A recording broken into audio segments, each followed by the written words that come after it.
Just as a technician hooks a high-performance car up to a computer to check its internal systems, human hormone optimization starts with a diagnostic workup. You have to see the data before you can manage the machine. That data comes from consistent blood work, ideally every 6 months. Monitoring these metrics across your lifespan allows you to track development and catch imbalances before they become systemic issues. This shows SHBG, sex hormone binding globulin, acting as a hormone storage container. Trapped molecules are not bioavailable. Only free testosterone, highlighted here, enter cells to support muscle and energy. If SHBG is too high, total testosterone matters little because cells can't access it. Mapping these baselines is the non-negotiable first step. Without this map, any attempt at optimization is a shot in the dark. The dietary baseline is your next priority. Extreme restriction, like following a pure vegan or carnivore diet in your early 20s, often leads to a significant decrease in free androgens, leaving your body without the raw material it needs for development. You also need consistent prebiotic fiber. Think of your gut microbiome as an aquarium. The fiber you put in acts as fish food that skews the ecosystem toward a more beneficial state for hormone processing. Physical stress has a tipping point.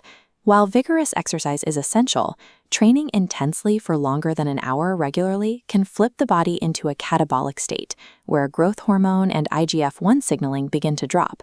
Psychological stress can also disrupt these physical pillars. This is Abraham Maslow.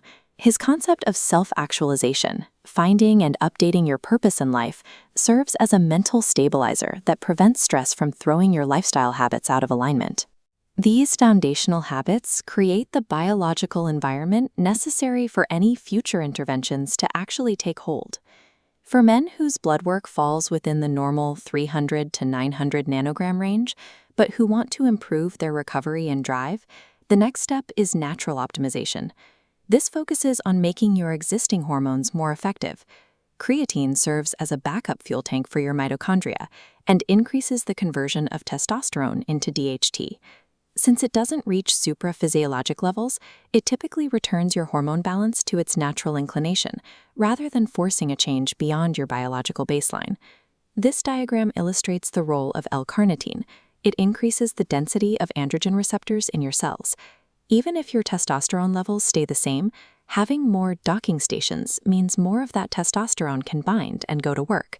However, high doses of oral carnitine can be converted by the gut into TMAO, a harmful byproduct. Ingesting allicin, their compound in garlic, acts as a barrier in the gut, decreasing that conversion and protecting your cardiovascular health.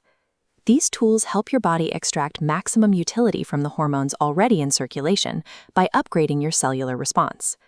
Beyond receptors, specific botanicals can encourage the body's internal production pathways. These act as cofactors in the steroid genesis cascade. Tongkat Ali upregulates multiple enzymes in the synthesis process. It's particularly effective for those on lower calorie or lower carb diets, helping maintain testosterone production when the body might otherwise slow down. Physiology agrestis works by increasing the release of luteinizing hormone from the pituitary, which signals the testes to produce more testosterone. To avoid cellular toxicity, this requires careful dosage, typically 300 to 600 milligrams on an intermittent schedule. While these tools build up your levels, alcohol actively tears them down. It triggers aromatase, the enzyme shown here that converts your testosterone into estrogen, while also suppressing the brain's signals to produce more. Successful optimization is a balance of two actions, supporting the production pathways while eliminating the substances that trigger hormone waste.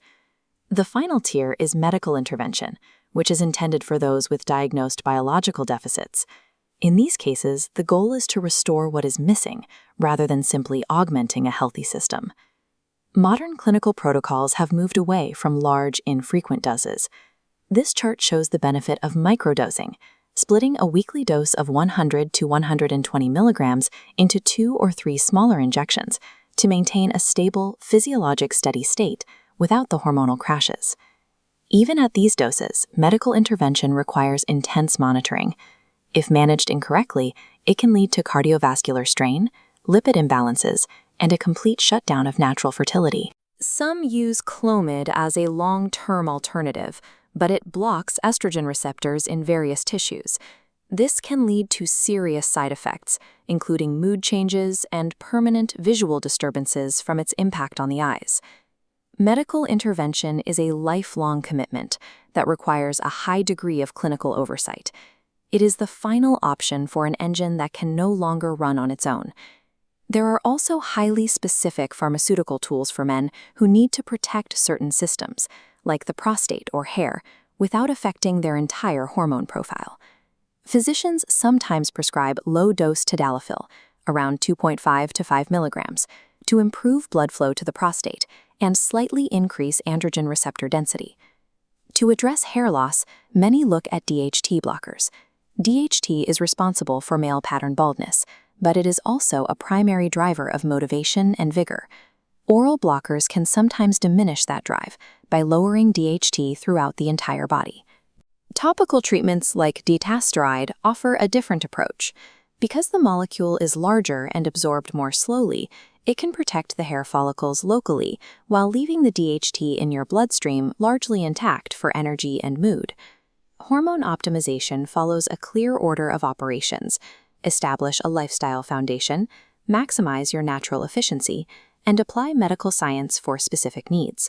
It is a disciplined, lifelong process of monitoring and maintenance.